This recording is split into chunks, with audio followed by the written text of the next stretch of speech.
আসসালামু আলাইকুম। পেরেওয়ানগান এটা এমন এক বৃদ্ধা জিন যে কিনা মানুষের ইচ্ছা মতো ধন সম্পদ এবং সম্মান এনে দিতে পারে। তবে এর বদলে সে কেড়ে নেয় ওই মানুষের জীবনের সব থেকে প্রিয় মানুষটিকে। আর একবার যদি কেউ এই জিনের সাথে ডিল করে তাহলে সে আর মৃত্যুর আগ পর্যন্ত ফিরে আসতে পারে না।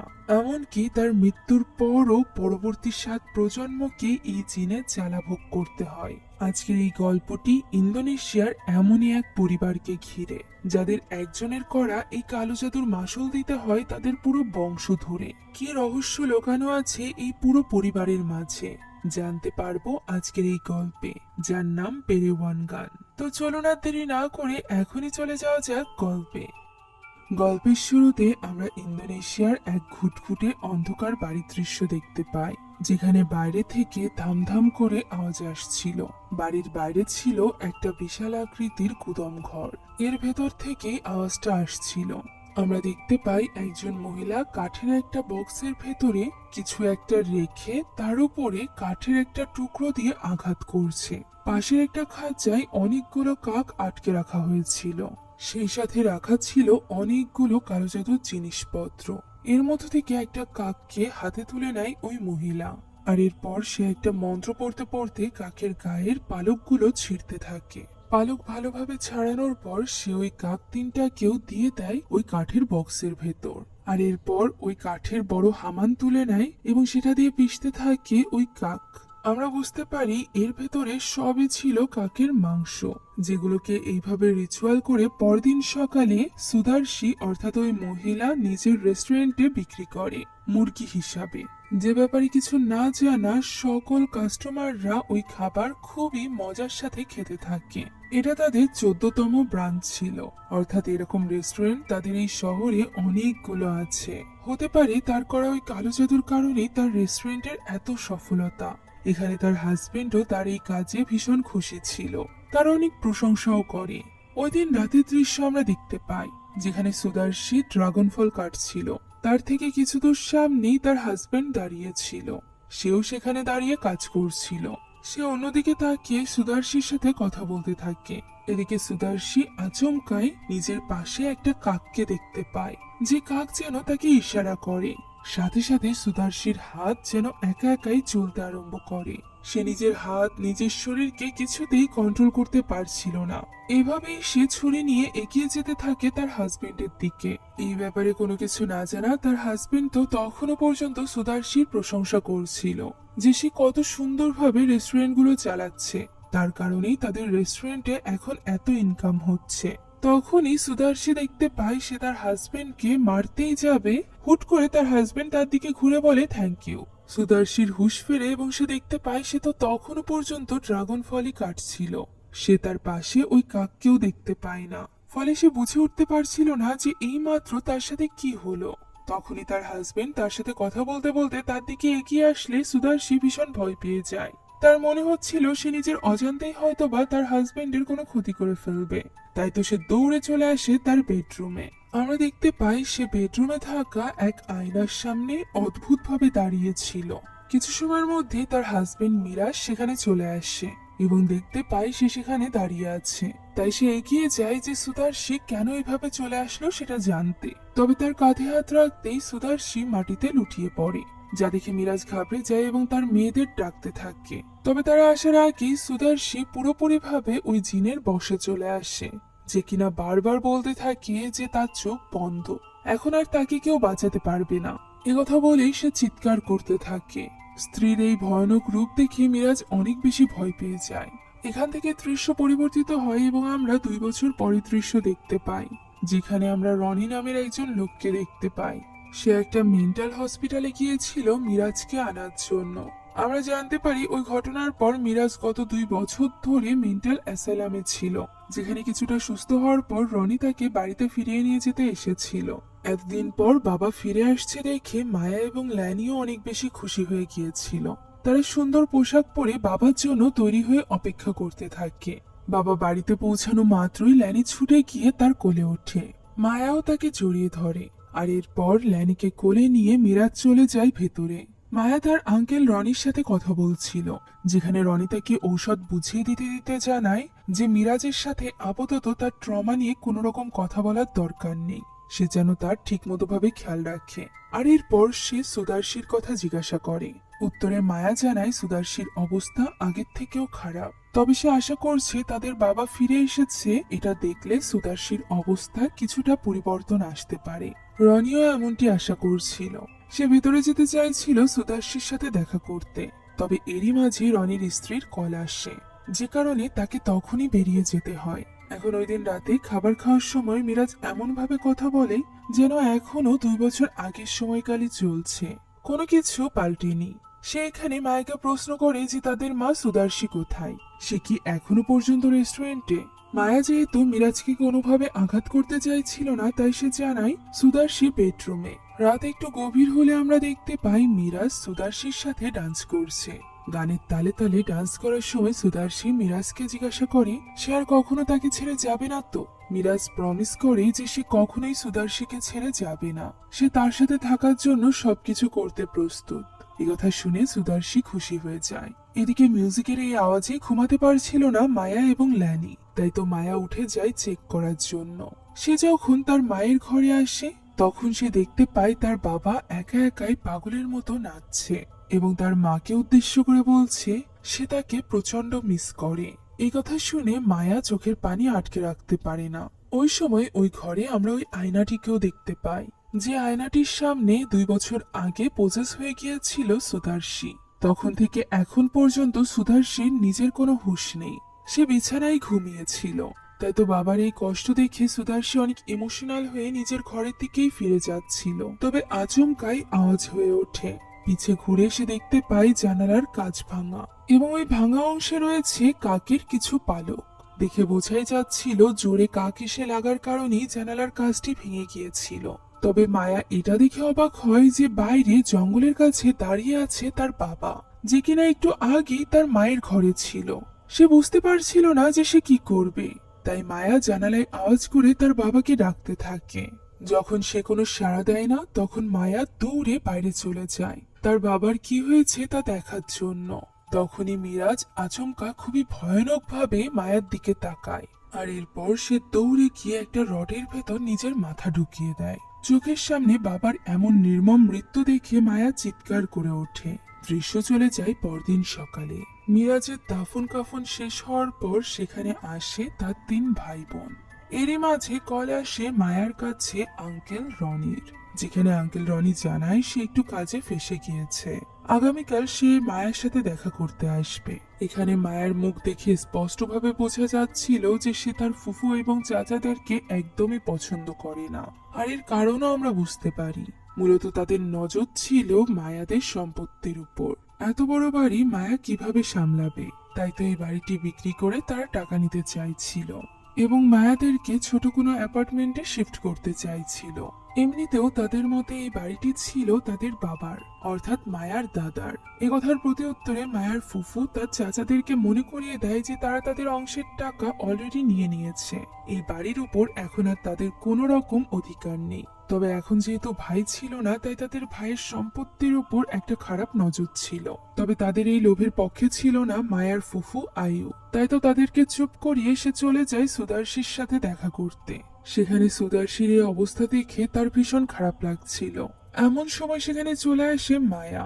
মায়া যেহেতু তার ফুফু চাচাদের অতটা পছন্দ করতো না, তাই সে একটু রুড হয়ে তার ফুফুকে এখান থেকে চলে যেতে বলে। তখন আয়ু সুদার্শীর কানের কাছে মুখ নেয় এবং কিছু একটা বিড়বিড় করে বলে, আর এরপর সে তাকে বিদায় জানিয়ে বেরিয়ে আসে। তবে সে ওই ঘর থেকে বেরিয়ে আসার আগে খুবই রহস্যজনক ভাবে ওই আয়নার দিকে তাকায়, যেন সে এই আয়নার ব্যাপারে কিছু একটা জানে।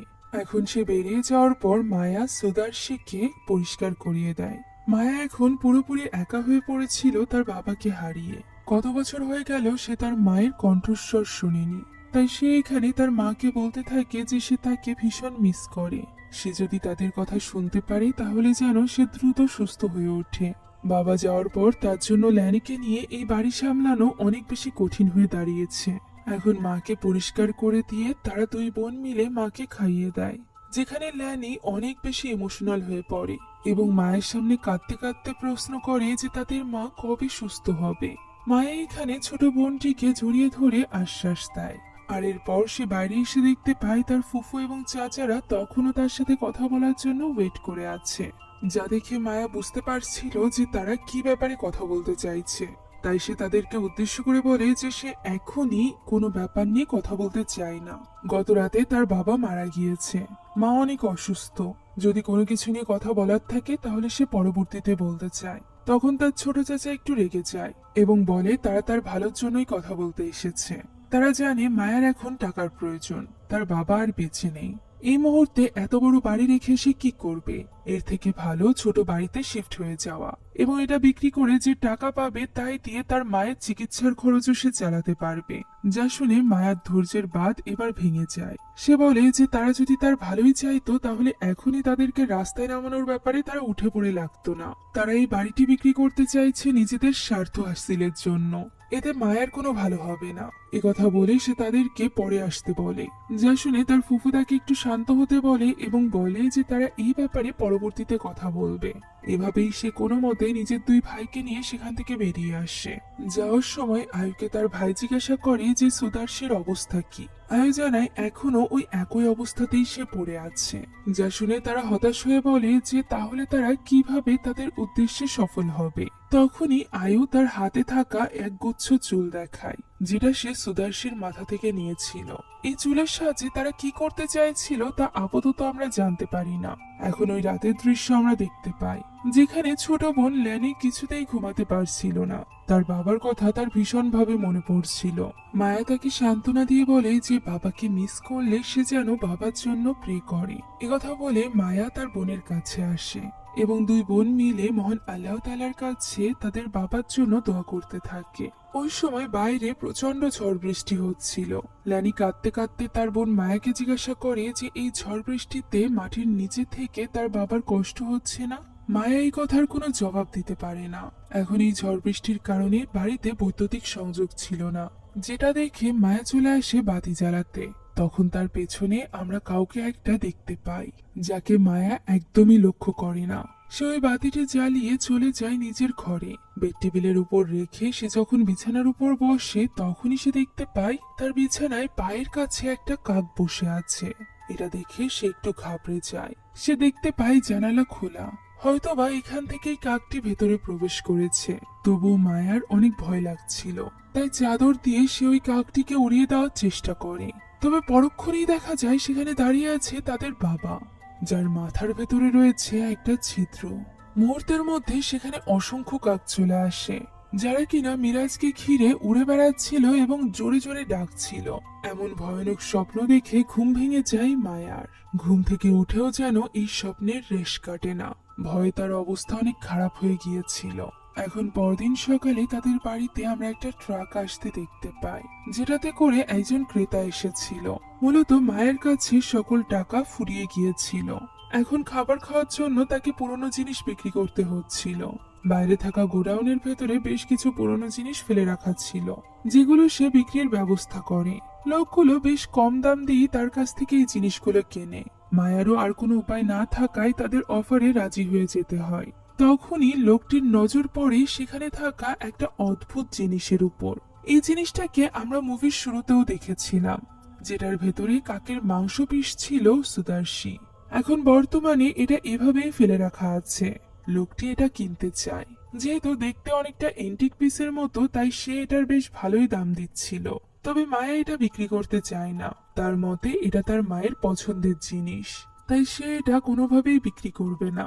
এত বলার পরও মায়া যখন রাজি হয় না, তখন লোকটি অন্য জিনিসগুলো কিনে নিয়ে সেখান থেকে চলে যায়। এরপর মায়া যায় তার মাকে পরিষ্কার করতে। পরিষ্কার করার জন্য সে যখনই তার মায়ের পিঠের কাপড় সরায়, তখনই হতবাক হয়ে যায়। এক রাতের ভেতরে সেখানে এক ভয়ঙ্কর ক্ষতের সৃষ্টি হয়েছিল, যে ক্ষতে বেয়ে বেড়াচ্ছিল পোকা। মায়ের এই অবস্থা দেখে মায়া অনেক চিন্তায় পড়ে যায়। তাই তো ওই দিনই সে তার আঙ্কেল রনিকে কল করে। সে কল করায় রনি অনেক চিন্তিত হয়ে পড়ে এবং সাথে সাথে চলে আসে সুদার্শীকে দেখতে। সে ল্যানির জন্য কিছু গিফট নিয়ে এসেছিল, যা পেয়ে ল্যানি অনেক খুশি হয়ে যায়। আর এরপর মায়া তাকে নিয়ে যায় সুদার্শীর ঘরে। তবে সুদার্শীর ঘরে প্রবেশ করে না সে। দরজা খুলতেই সে যখন সামনে ওই আয়নাটিকে দেখতে পায় তখন সে দ্রুত দরজাটি আবারও বন্ধ করে দেয় এবং বলে তাদের বাইরে দাঁড়িয়ে কথা বলা উচিত। কথা বলে সে মায়াকে নিয়ে বাইরে চলে আসে। সে মায়াকে বলে যে তার উচিত ঘরে থাকা ওই আয়নাটিকে কভার করে রাখতে অথবা সেটা ঘর থেকেই বের করে দিতে। যা শুনে মায়া একটু অবাক হয়। তখন রনি বলে যে এই আয়নাটিকে তার ঘরে দেখে সে এখন ভয় পাচ্ছে যে তার বাবার মৃত্যু হয়তোবা এই আয়নার কারণেই হয়েছে। মায়া এসবের কিছুই বুঝতে পারছিল না। তখন তার আঙ্কেল রনি তাকে সবটা খুলে বলে। মূলত মায়ার দাদা অর্থাৎ রনির বাবার 3 জন স্ত্রী ছিল, যাদের মধ্য থেকে 2 জন খুবই রহস্যজনকভাবে মারা গিয়েছিল। এমনকি মারা যাওয়ার পর তাদের লাশ পর্যন্ত কাউকে দেখতে দেওয়া হয়নি, যতক্ষণ না পর্যন্ত তাদেরকে দাফন করানো হয়েছে। ব্যাপারটা মানুষের মনে প্রশ্ন জাগিয়েছিল। বেশিরভাগ মানুষের মতে রনির বাবা কালো জাদু করত। সে কোনো এক শয়তান জিনকে প্রসন্ন করার জন্য তার 2 স্ত্রীকে বলি দিয়েছিল, আর এর বদলে সে পেয়েছিল অনেক অর্থ সম্পদ।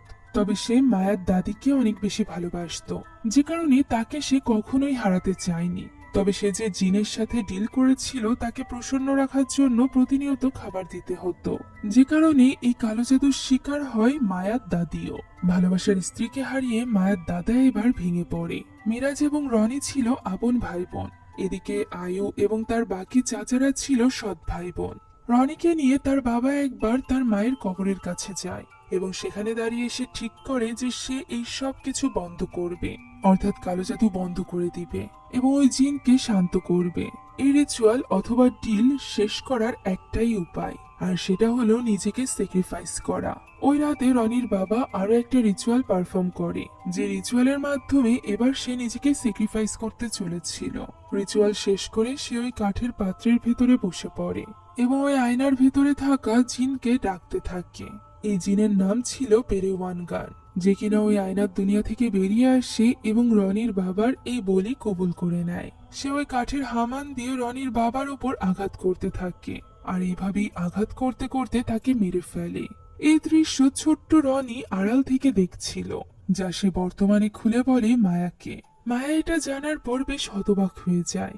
সে জানতে চায় যে ওই আয়না বা ওই জিনের সাথে তার মায়ের অসুস্থতার কি সম্পর্ক। তার চাচা রনি এই ব্যাপারে তাকে বলতেই যাচ্ছিল, এমন সময় তার কাছে তার স্ত্রীর কল আসে, যেখানে সে তার স্ত্রীকে জানায় যে সে একজন রোগীকে দেখার জন্য দূরে এসেছে। তার স্ত্রী তাকে দ্রুত বাড়িতে ফিরতে বললে রনি তখনই বেরিয়ে যাবে বলে ঠিক করে। তাই তো সে মায়াকে আর কিছুই বলতে পারে না, বরং মায়াকে সাবধানে থাকতে বলে তখনই সে রওনা হয় বাড়ির উদ্দেশ্যে।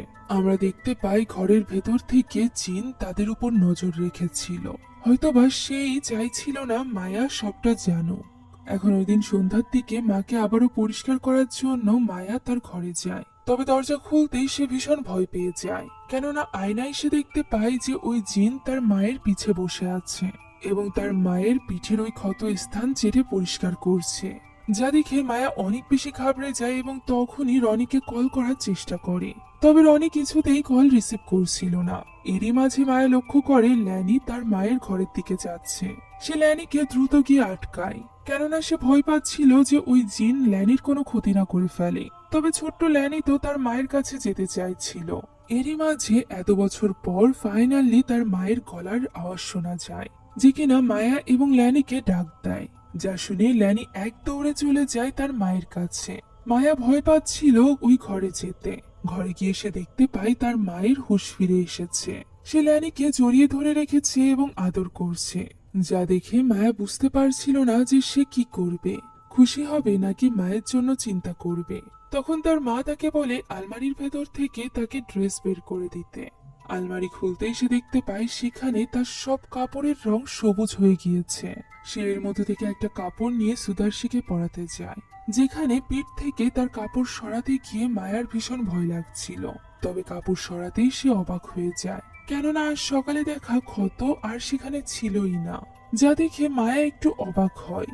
তখন তার মা খুবই রহস্যজনকভাবে তাকে প্রশ্ন করে যে সে কি তার মায়ের সুস্থ হয়ে ওঠা নিয়ে খুশি না। এর কোনো উত্তর দিতে পারে না মায়া। অন্যদিকে আমরা দেখতে পাই রনি তখনও একজন কবিরাজের সাথে কথা বলছিল, যাকে সে পেরেওয়ানগান অর্থাৎ ওই জিনের ব্যাপারে সবকিছু খুলে বলে। এভাবেই ফোনে কথা বলতে বলতে সে যাচ্ছিল ওই কবিরাজকে আনতে। তবে মাঝপথে ট্রেন এসে যাওয়ায় তার গাড়ি থামাতে হয়। এখানে কবিরাজের সাথে কলটি কাটা মাত্রই তার ফোনে তার স্ত্রীর কল আসে, যেটা রিসিভ করতেই এক ভয়ানক হাসির আওয়াজ শোনা যায়। যে হাসির আওয়াজ শোনা মাত্রই রনির যেন কিছু একটা হয়ে যায়। সে যেন ওই জিনের বশে চলে আসে। সে গাড়ি থেকে নেমে সরাসরি চলে যায় রেল লাইনের উপর এবং সেখানে গিয়ে দাঁড়িয়ে পড়ে। ট্রেন আসাতে তার সেখানেই মৃত্যু হয়। দৃশ্য চলে যায় মায়ের কাছে, যে কিনা এতদিন পর মাকে এইভাবে সুস্থ সবল ভাবে দাঁড়াতে দেখে অনেকটা ইমোশনাল হয়ে পড়ে। তাই তো পোশাক পরানোর পর সে তার মাকে জড়িয়ে ধরে। তখন তার মা বলে যে সে আয়নায় নিজেকে দেখতে চায়। সে গিয়ে বসে ওই আয়নাটির সামনে, যে আয়নার সামনে বসে সে খুব অদ্ভুত ভাবে স্মাইল করতে থাকে। তার মুখের এই মুচকি হাসি দেখে মায়ের বুকটা যেন কেঁপে ওঠে। ওই দিনই মাঝরাতের দিকে ওই একই আওয়াজ হতে থাকে যে আওয়াজ মুভির শুরুতে হয়েছিল, অর্থাৎ কেউ যেন ওই হামান দিয়ে কিছু একটা পিষছে। যে আওয়াজ শুনে ঘুম ভেঙে যায় মায়ার। ঘুম ভাঙতেই সে দেখতে পায় ল্যানি তার বিছানায় নেই, যা দেখে সে অনেক বেশি চিন্তিত হয়ে পড়ে এবং ল্যানিকে খুঁজতে খুঁজতে ড্রয়িং রুমে চলে আসে, যেখানে চাদরের নিচে কেউ একজন দাঁড়িয়ে ছিল। এটা দেখে মায়া একটু ঘাবড়ে যায়। সে বুঝতে পারছিল না যে সে কি করবে। সাহস করে সে ওই চাদর উঠাতেই দেখতে পায় এর নিচে তো ল্যানি। সে ল্যানিকে রেগে গিয়ে জিজ্ঞাসা করে যে সে এত রাতে কি করছে। উত্তরে ল্যানি বলে যে সে মায়ের সাথে খেলা করছে।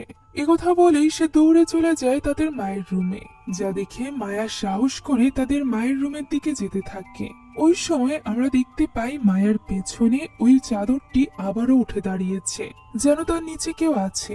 পরক্ষণেই চাদরটি নিচে পড়ে যায় এবং আমরা ওই জিনটিকে দেখতে পাই। তবে এই ব্যাপারটা লক্ষ্য করে না মায়া। সে পৌঁছে যায় তাদের মায়ের ঘরে, যেখানে ল্যানি আঙ্কেলের আনা ওই খেলনা দিয়ে সুদার্শির সাথে খেলা করছিল। সুদার্শি মায়াকে প্রশ্ন করে যে রনির আর কোনো খবর পেয়েছে কিনা সে। মায়া কিছু বলতে যাবে, তবে তার আগেই তার ফোনে কল আসে। রনির স্ত্রী তাকে কল করেছিল, অর্থাৎ মায়ার চাচি, যে কিনা ফোন ধরা মাত্রই মায়ের সাথে খুবই বাজে ব্যবহার করতে থাকে এবং তাকে দায়ী করতে থাকে তার পরিবার ধ্বংস হওয়ার পেছনে। অর্থাৎ এতক্ষণে সে রনির মৃত্যুর খবর পেয়ে গিয়েছিল এবং মায়া আর মায়ের পরিবারকেই দায়ী করছিল নিজের স্বামীর মৃত্যুর জন্য। যেটা জানার পর মায়া ভীষণভাবে ভেঙে পড়ে। একমাত্র আঙ্কেল রনিই তো ছিল তার পাশে। এবার তো সে পুরোপুরি একা হয়ে গেল। এখন পরদিন আমরা দেখতে পাই রনির জানাজা থেকে তার 3 ভাই বোন ফিরছে, যেখানে তারা বলতে থাকে যে প্রথমে মিরাজ আর এরপর রনি। পরপর তাদের 2 ভাই মারা গিয়েছে, এবার তাদের কার মৃত্যুর পালা। এই নিয়ে 2 ভাই কথা বলছিল, এমন সময় সামনে একটা ট্রাক চলে আসে। তারা কোনো মতে অ্যাক্সিডেন্ট হতে হতে বাঁচে। ওই রাতের দৃশ্য আমরা দেখতে পাই, যেখানে মায়াদের বাড়িতে গিয়েছিল তার 2 চাচা বাড়ির বাইরে একটা তাবিজ পোতার জন্য। এই তাবিজটা তাদেরকে দিয়েছিল তাদের বোন আয়ু। তারা প্রথমে সুদার্শির ঘরের কাছে যায় এবং ওই জানালার কাছাকাছি যেয়ে এই তাবিজটা পুঁতে দেয়। পোতার সময় আমরা দেখতে পাই তাদের পেছনে ওই জিন দাঁড়িয়ে আছে, তবে তারা এটা লক্ষ্য করে না। আর তাবিজটি পোতা মাত্রই আবারও ওই হামানের আওয়াজ হতে থাকে, যা শুনে তারা দুজনই ঘাবড়ে যায় এবং দৌড়ে কোনো মতে সেখান থেকে পালিয়ে আসে। আর এরপর বাড়িতে ফিরে আমরা রাজীবকে দেখতে পাই, অর্থাৎ সবার ছোট ভাই। সেই মূলত তাবিজটি পুঁতেছিল। এখন সে একা বাড়িতে ছিল। ফোনে কথা বলতে বলতে সে লক্ষ্য করে হঠাৎই লাইটগুলো ফ্লিকার করছে। মুহূর্তের মধ্যে সে ওই বাড়িতে কাউকে অনুভব করতে থাকে। কেউ যেন উপর থেকে দৌড়ে বেড়াচ্ছিল। তাই সে একটা ছুরি হাতে তুলে নেয় এবং দেখতে থাকে যে কে তার বাড়িতে ঢুকেছে। তখন আমরা ওই জিনের ভয়ানক হাসির শব্দ শুনতে পাই। রাজীব এতে করে বেশ ঘাবড়ে যায়। হঠাৎই একটা কালো হাত এসে রাজীবের পা ধরে বসে, যা দেখে রাজীব এত বেশি ঘাবড়ে যায় যে সে দ্রুত ওই ছুরি চালাতে থাকে। ছুরি চালাতে চালাতে সে বুঝতেও পারে না যে সে মূলত ওই জিনের হাতে নয়, বরং আঘাত করছিল নিজেরই পায়ে। তার একটা পা পুরোপুরিভাবে কেটে বিচ্ছিন্ন হয়ে যায়, যা ওই জিন নিচে থেকে বের হয়ে এসে খেতে শুরু করে। এটা দেখে রাজীব ঘাবড়ে গিয়ে সরে আসতে চাইলে ওই জিনটি তাকে টেনে নিয়ে যায়। আর এভাবেই মৃত্যু হয় তাদের 3য় ভাইয়ের। এই ব্যাপারে কোনো কিছু না জানা মায়াকে আমরা দেখতে পাই, যে কিনা পরদিন সকালে ওই আয়নাটি ঢেকে দেয়। এমন সময় তার ফোনে কারোর কল আসে। তখনই সে লক্ষ্য করে তার বোন পোকামাকড় তার মাকে খাওয়াচ্ছে, যা দেখে সে চিৎকার করে ওঠে এবং খাবারটি হাত থেকে ফেলে দেয়। ফলে ল্যানি প্রচন্ড কষ্ট পায় এবং ওই ঘর থেকে বেরিয়ে যায়। তখন মায়া লক্ষ্য করে যে এটা তো কোনো পোকামাকড় নয়, বরং ঠিকঠাক ভাবে খাবার খাইয়ে দিচ্ছিল ল্যানি। অর্থাৎ মায়াই ভুল দেখেছে। মায়ের এই ব্যবহারে ল্যানি প্রচন্ড কষ্ট পেয়েছিল, তাই তো সে সোফায় শুয়ে কাঁদছিল। সেখানে মায়া আসে এবং তার কাছে ক্ষমা চায়। তখন ল্যানি বলে যে সে যেন প্রমিস করে যে কখনোই সে তার উপর চিৎকার করবে না। মায়া তাকে প্রমিস করে এবং বোনকে জড়িয়ে ধরে। ওই রাতে মায়ের বিছানায় আবার একটা কাককে দেখা যায়, যার ডাকে মায়ের ঘুম ভেঙে যায়। ঘুম ভাঙতে সে খুব তীব্র একটা দুর্গন্ধ পায়, যেটা কিনা তার বালিশের নিচে থেকে আসছিল। তাই সে বালিশটি সরায় এবং দেখতে পায় সেখানে একটা কাক মরে পড়ে আছে, যা দেখে তার বমি চলে আসে এবং সে বমি করতেই দেখা যায় তার মুখ থেকে কাকের পালক বের হচ্ছে এবং তার মুখে লেগে রয়েছে রক্ত। যে রক্ত দেখে সে হতবাক হয়ে যায় এবং বারবার পানি দিয়ে সেটা ধোয়ার চেষ্টা করতে থাকে, তবে সেটা কিছুতেই পরিষ্কার হচ্ছিল না। এভাবেই পানি দিয়ে ধুতে ধুতে হঠাৎই সবকিছু যেন পরিষ্কার হয়ে যায়, যেন তার মুখে কোনো রক্ত লেগেই ছিল না। ওই সময় আমরা ল্যানিকে দেখতে পাই যে কিনা ঘুম থেকে উঠে কোথাও একটা চলে যায়। এদিকে মায়া যখন তার ঘরের দিকে আসছিল তখন আচমকাই কাছে আওয়াজ হয়ে ওঠে। এগিয়ে যেতেই মায়া দেখতে পায় যে জানালার কাঁচ ভেঙে পড়ে আছে, সে সাথে পড়ে আছে একটা কাক। হয়তোবা জানালার সাথে জোরে আঘাত লাগার কারণে কাকটি জানালার কাঁচ ভেঙে ভেতরে এসে পড়েছে। এটাই মায়া দেখছিল। এমন সময় সে লক্ষ্য করে বাইরে দিয়ে ল্যানি খালি পায়ে হেঁটে যাচ্ছে, যা দেখে মায়া তার পিছে ছুটতে শুরু করে। অন্যদিকে ল্যানি পৌঁছে গিয়েছিল বাড়ির পাশে থাকা কুয়োয়। সে ওই কূপের উপরে উঠে তার ভিতরে লাফ দিতেই যাবে, তবে তার আগেই মায়া তাকে ধরে ফেলে। ল্যানির হুঁশ ফিরলে সে নিজেও বলতে পারে না যে সে বাইরে কেন এসেছিল। তাই তো মায়া তাকে দ্রুত নিয়ে ভেতরে চলে আসে। তখন আমরা দেখতে পাই কুয়োর ভেতরে দাঁড়িয়ে আছে তাদের মা সুদর্শী। হয়তোবা এটা তাদের মা নয়, বরং ওই জিন ছিল, যে কিনা ধোঁকা দিয়ে ল্যানিকে মেরে ফেলার চেষ্টা করছিল। যেটা বুঝতে পেরে মায়া এবার সরাসরি চলে আসে তার মায়ের ঘরে, যেখানে আয়না এসে দেখতে পায় তার মা বসে চুল আঁচড়াচ্ছে, তবে বাস্তবে তো সে ঘুমিয়েছিল। ফলে মায়া বুঝতে পারে যে এই আয়নাটিকে আগে তার বাড়ি থেকে বের করতে হবে। তাই সে ওই সময় আয়নাটিকে নিয়ে যেতে যায় বাড়ির বাইরে, যেখানে আয়নার রিফ্লেকশনে আমরা দেখতে পাই ছাদে ওই জিন ঝুলছে। এখন ওই আয়নাটি বাইরে নিয়ে গিয়ে মায়া সেটা ভেঙে ফেলার চেষ্টা করতে থাকে, তবে যত বড় পাথর অথবা কাঠের টুকরো দিয়ে সে আঘাত করুক না কেন, আয়নাটি কিছুতেই ভাঙে না। যা দেখে মায়া এবার অতিষ্ঠ হয়ে পড়ে। তবে সব থেকে বেশি অবাক তো সে পরদিন সকালে হয়, যেখানে সে মায়ের ঘরে গিয়ে দেখতে পায় যে আয়নাটি আবারও তার ঘরে ফিরে এসেছে। সে এখানে ল্যানিকে বাহানা করে বাইরে পাঠিয়ে দেয় এবং তার মা সুদর্শীকে বলে যে তার কাপড়টা পরিবর্তন করতে হবে। সে আলমারির ভেতর থেকে সাদা একটা জামা বের করতে গেলে সুদর্শী বলে সে সবুজ জামা পরবে। মায়াও আর কথা না বাড়িয়ে সবুজ জামা নিয়ে আসে। তবে এবার জামা খুলতেই মায়া আরো বেশি অবাক হয়ে যায়। পিঠের ওই ক্ষত আবারও দেখা দিয়েছে এবং তার চারপাশ জুড়ে পুরো জায়গাটা হয়ে গিয়েছে সবুজ। তখনই সুদর্শী বলে ওঠে, মরার সময় চলে এসেছে। ফলে এই অবস্থা দেখে মায়া এবার যেতে চাইছিল সাহায্য খুঁজতে, তবে সে বাড়িতে ল্যানিকে একা রেখে যেতে চাইছিল না। তবে ল্যানি তো কিছুতেই তার সাথে যাবে না বলে জানিয়ে দেয়। সে তার মায়ের কাছেই থাকবে বলে দৌড়ে চলে যায় সুদর্শীর ঘরে। আর সেখানে গিয়েই সে অবাক হয়ে যায়, কেননা সুদর্শীর ওই সবুজ রং শরীর ছেয়ে এবার মুখ পর্যন্ত পৌঁছে গিয়েছিল, যা দেখে ল্যানিও এবার ভয় পেয়ে যায়। মায়া দ্রুত ল্যানিকে নিয়ে গাড়ি নিয়ে বেরিয়ে পড়ে সাহায্যের আশায়। গাড়ি চালিয়ে যেতে যেতে রাত হয়ে যায়। রাতের বেলায় সে একটা স্টপেজে দাঁড়িয়েছিল, যেখানে একজন বৃদ্ধা আসলে সে টাকা বের করে তাকে দিতে চায়। তবে ওই বৃদ্ধা বলে যে টাকা নয়, বরং সে তো তাদের সোল চায়। যা বলার সাথে সাথে তারা ভয় পেয়ে যায় এবং দ্রুত গাড়ি চালাতে শুরু করে। দেখা যায় বৃদ্ধা পেছনে নেই, বরং সে তো তাদের জানালার সাথে ঝুলে তাদের কাছে বারবার তাদের সোল চাইছিল। এভাবেই এক ভয়ঙ্কর ভূতের অভিজ্ঞতা নিয়ে ল্যানি এবং মায়া গিয়ে পৌঁছায় তাদের ফুফুর বাসায়, অর্থাৎ আয়ুর বাড়িতে। সেখানে তাদেরকে দেখে আয়ু বেশ অবাক হয়ে যায়। ভেতরে নেওয়ার পর সে ল্যানির কাছ থেকে জানতে পারে যে তাদের মা সবুজ হয়ে গিয়েছে এবং তার চোখ হয়ে গিয়েছে পুরোপুরি লাল। এ কথা শুনে আয়ু বলে এমনটি তো হওয়ারই ছিল। ওই বাড়িতে এখন যে আছে সে তাদের মা নয়, বরং তার মায়ের শরীরে রয়েছে পেরেওয়ান গান। আয়ু জানায় যে তাদের বাবা ওই রিচুয়াল শেষে মারা যায় এবং তার কথা অনুযায়ী ওই আয়নাকে ফেলে দেওয়ার কথা ছিল সমুদ্রের ভেতরে। তবে এমনটি কখনোই করা হয়নি। সময়ের সাথে ওই বাড়িতে বউ হয়ে আসে সুদর্শী। হঠাৎই সুদর্শীর ব্যবসায় এত উন্নতি দেখে আয়ুর সন্দেহ হয়েছিল, তবে তার সাহসে কোলায়নি তার কাছে সত্যিটা জিজ্ঞেস করার। তার আগে সুদার্শী অসুস্থ হয়ে পড়ে, কেননা সে এই জিনের সাথে করা নিজের প্রমিস রাখেনি। মূলত এই জিনের সাথে ডিল করলে তাকে তার পছন্দ মতো বলি দিতে হয়। সুদার্শীর সাথে ডিল করার পর জিন বলি চেয়েছিল সুদার্শীর স্বামী অর্থাৎ আয়ুর ভাই মিরাজকে, তবে সুদার্শী এমনটি করতে পারেনি, কেননা সে মিরাজকে প্রচন্ড ভালোবাসতো। যেহেতু ডিল করার পর সুদার্শী নিজের প্রমিস রাখেনি, তাই ওই জিন প্রথমেই সুদার্শীকে প্রসেস করে নেয়। আর এরপর যখন মিরাজ আবারও বাড়িতে ফিরে আসে, সেই রাতেই ওই জিন মিরাজকে মেরে ফেলে। জিনের সাথে করা কোনো ডিল যদি ব্যাহত হয় তাহলে জিন কতটা ভয়ানক হয়ে উঠতে পারে এই ব্যাপারে কোনো ধারণা ছিল না সুদার্শীর। এখন ওই জিন শুধুমাত্র তার আত্মীয় স্বজনই নয়, বরং 7 প্রজন্ম পর্যন্ত মানুষের পিছে পড়ে থাকবে।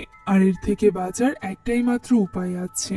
আয়ু মায়াকে একটা পাত্রে করে বিশেষ পানি দেয়। এই পানিটি ঝাড়ফুঁক করা ছিল। গুনে গুনে 7 বার এই পানি তাকে সুদার্শীর উপর ছড়াতে হবে, তাহলে হতে পারে সুদার্শীর শরীর থেকে ওই জিন বেরিয়ে যাবে। আর যদি কোনোভাবে মায়া এটা করতে ব্যর্থ হয় তাহলে যেন সে সুদার্শীকে জীবিতই জ্বালিয়ে দেয়। এটা শোনা মাত্রই মায়া কাঁদতে শুরু করে। তখন আয়ু তাকে বোঝায় ওই বাড়িতে যে আছে সে তাদের মা সুদার্শী নয়, বরং সে ওই জিন। তাই তাকে পোড়ানোর সময় মায়া যেন দ্বিতীয়বার না ভাবে। মায়া বলে সে এটা করতে যাবে, তবে ততক্ষণ পর্যন্ত যেন আয়ু ল্যানির খেয়াল রাখে। তবে আয়ু এমনটি করতে চায় না, কেননা সে জানতো ল্যানি সব থেকে বেশি নিরাপদ থাকবে মায়ার কাছে।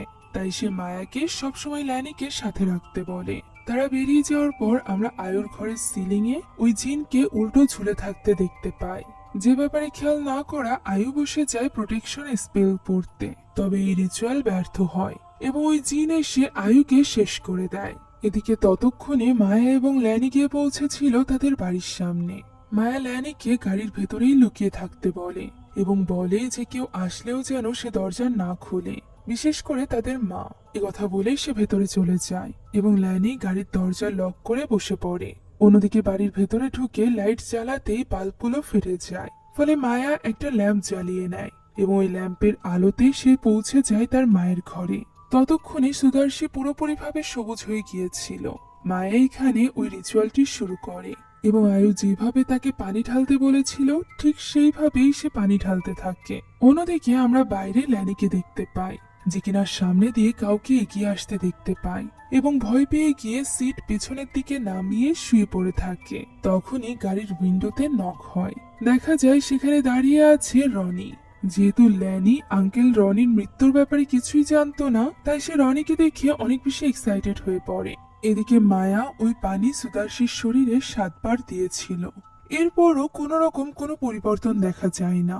হঠাৎই মায়া বাইরে থেকে গাড়ির দরজা লাগানোর শব্দ শুনতে পায়, ফলে সে ঘাবড়ে গিয়ে জানালার কাছে গিয়ে দেখতে পায় ল্যানি একা একা গাড়ি থেকে বেরিয়ে কোথাও একটা চলে যাচ্ছে, যা দেখে সে চিৎকার করে ল্যানিকে ডাকতে থাকে। তখনই দেখা যায় সুদার্শী উঠে দাঁড়িয়েছে। খুবই ভয়ানক ভাবে তার শরীর উল্টো দিকে বাঁকিয়ে যায় এবং সে ভয়ানক ভাবে এগোতে থাকে মায়ার দিকে। এদিকে ল্যানি আঙ্কেল রনির হাত ধরে পৌঁছে যায় গুদম ঘরে, যেখানে প্রবেশ করতেই আমরা দেখতে পাই এটা রনি নয়, বরং তাদের দাদার শরীরে ছিল ওই জিন। এদিকে ল্যানির খোঁজ করতে করতে মায়া ওই ঘরের সামনে চলে আসে এবং আস্তে আস্তে করে দরজা খুলে ভেতরে প্রবেশ করে, যেখানে সে দেখতে পায় তার মা সেখানে দাঁড়িয়ে আছে। সেই সাথে দাঁড়িয়ে আছে তার দাদার বিভৎস রূপ। তার মা মায়াকে বলে যে মাথা নত করে তার দাদাকে সম্মান জানাতে। মায়া এটা করতে চাইছিল না, কেননা সে জানতো এটা আসলে জিন। তবে তার মা এখানে ল্যানিকে মেরে ফেলার হুমকি দিতে থাকে, যে কিনা অজ্ঞান হয়ে পড়েছিল ওই কাঠের পাত্রের ভেতর। তাই তো বাধ্য হয়ে মায়া তার দাদার দিকে এগিয়ে যায় এবং তার এই ভয়ানক হাত নিজের কপালে ছুঁয়ে তাকে সম্মান জানায়, যেটা দেখে সুদার্শীর ভেতরে থাকা ওই জিন খুশি হয়ে যায় এবং মায়ের মাথায় হাত বোলাতে থাকে। তখনই ল্যানির জ্ঞান ফিরে আসে এবং সে চিৎকার করে ওঠে। মায়া বলে তাকে দ্রুত পালিয়ে যেতে, তবে সে কিছুতেই ওই গুদাম ঘরের দরজা খুলতে পারছিল না। এরই মাঝে মায়া ধাক্কা দিয়ে সুদার্শীকে ওই পাত্রের ভেতরে ফেলে দেয়। অন্যদিকে তার দাদার শরীরে থাকা ওই জিন এগোতে থাকে ল্যানির দিকে। ওই মুহূর্তে মায়া বুঝতে পারে যে তাকে কি করতে হবে। সে ওই হামান দিয়ে সুদার্শীর ওপরই আঘাত করতে থাকে। সে এখানে সুদার্শীর শরীরে আঘাত করছিল, অথচ ক্ষতি হচ্ছিল ওই জিনের। তাদের দাদার শরীরে থাকা ওই জিন ল্যানি পর্যন্ত পৌঁছাতে পারে না, বরং সুদার্শীকে আঘাত করে করে মেরে ফেলার সাথে সাথেই তার দাদা সেখানেই পড়ে যায় এবং হাওয়ায় মিলিয়ে যায়। যা দেখে ল্যানি দৌড়ে এসে মায়াকে জড়িয়ে ধরে। মায়া এটা ভেবে ভীষণ ভেঙে পড়ে যে সে নিজ হাতেই নিজের মাকে শেষ করে দিয়েছে। এরপর তারা দুজন গাড়িতে এসে বসতেই হঠাৎই মায়ের মনে পড়ে যায় যে সে ওই আয়না তো ভেতর থেকে আনেইনি, আর ওই আয়না সমুদ্রের মধ্যে ফেলা না পর্যন্ত এই রিচুয়াল কমপ্লিট হবে না এবং এই জিন 7 পুরুষ পর্যন্ত তাদের পেছনে পড়ে থাকবে। তাই মায়া চলে যায় ভেতর থেকে আয়নাটি আনতে। ল্যানি তখন একাই গাড়ির ভেতরে ছিল। মায়া ভেতরে গিয়ে আয়নাটি নিতেই যাচ্ছিল, এমন সময় সে আয়নার রিফ্লেকশনে নিজের পেছনে ওই জিনকে দেখতে পায়, যে কিনা মায়াকে মাথায় আঘাত করে সেখানেই অজ্ঞান করে ফেলে। অন্যদিকে আমরা দেখতে পাই বাইরে বসেছিল গাড়ির ভেতরে ল্যানি, যে কিনা এবারও গাড়ির সামনে কাউকে একটা দেখতে পায়, যে কিনা খুব অদ্ভুত ভাবে তার দিকে এগিয়ে আসছিল। এটা দেখে ল্যানি দ্রুত ড্রাইভিং সিটে গিয়ে লাইট জ্বালিয়ে দেয়, তবে তখন সামনে কাউকেই দেখা যায় না। আচমকাই গাড়ির বনেটের উপর এসে পড়ে ওই জিন, যে কিনা চারিদিক থেকে ল্যানিকে ভয় দেখাতে থাকে, এমনকি গাড়ির জানালা পর্যন্ত ভেঙে ফেলে সে।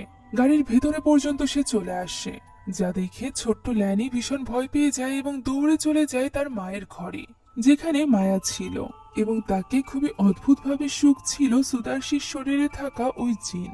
যা দেখে ল্যানি আর কোনো কিছু ভাবে না এবং পাশে জ্বলতে থাকা ওই ল্যাম্পটি ছুঁড়ে মারে সুদার্শীর উপর, যার ফলে তার শরীরে আগুন ধরে যায়।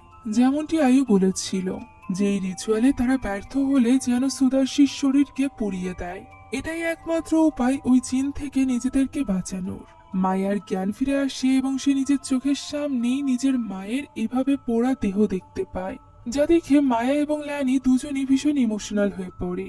পরদিন সকালে তারা দুই বোন গিয়ে সমুদ্রের মাঝে ওই আয়নাকে ফেলে দেয়, আর এরপর সমুদ্রের পাড়ে বসেই রেস্ট করতে থাকে। গাড়িতে ঘুমিয়ে পড়েছিল মায়া এবং ল্যানি। হঠাৎই একটা কাক এসে গাড়ির কাছে লাগে, যে আওয়াজ শুনে ঘুম ভেঙে যায় ল্যানির। ঘুম ভাঙতেই সে দেখতে পায় গাড়িতে কোথাও মায়া নেই, যা দেখে সে গাড়ি থেকে নিচে নামে এবং মায়াকে খুঁজতে থাকে।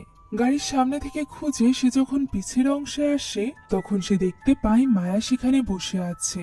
মায়াকে ডাক দিতেই সে পিছে ঘুরে তাকায়, যেখানে তার চোখ ছিল কালো এবং চোখের মণি ছিল লাল। সেই সাথে সে একটা জ্যান্ত কাক খাচ্ছিল। মায়ার এক ভয়ানক হাসির সাথে আজকের এই গল্প এখানেই শেষ হয়ে যায়। শেষ দৃশ্যে হয়তোবা আমাদেরকে বোঝানো হয়েছে যে মায়া এখন ওই জিনের বশে চলে এসেছে, যেহেতু সে নিজের সব থেকে প্রিয় মানুষ অর্থাৎ তার মাকে গত রাতে বলি দিয়েছিল। হ্যাঁ, ওই পাত্রের ভেতরে সে যখন হামান দিয়ে তার মায়ের উপর আঘাত করেছিল, এটাই ছিল ওই রিচুয়াল, যে রিচুয়ালের মাধ্যমে কেউ ওই জিনের সাথে ডিল করতে পারে। হয়তোবা নিজের মাকে এইভাবে মেরে ফেলার কারণেই তার এবং ওই জিনের মধ্যে একটা ডিল হয়েছিল, যে ব্যাপারে সে নিজেও জানতো না। আর এর মানে হলো এর পরিণাম আরো বেশি ভয়ানক হতে চলেছে। আশা করছি আপনাদের কাছে এই গল্পটি ভালো লেগেছে। যদি ভালো লেগে থাকে তাহলে অবশ্যই আমাদের চ্যানেলটিকে সাবস্ক্রাইব করে দিবেন।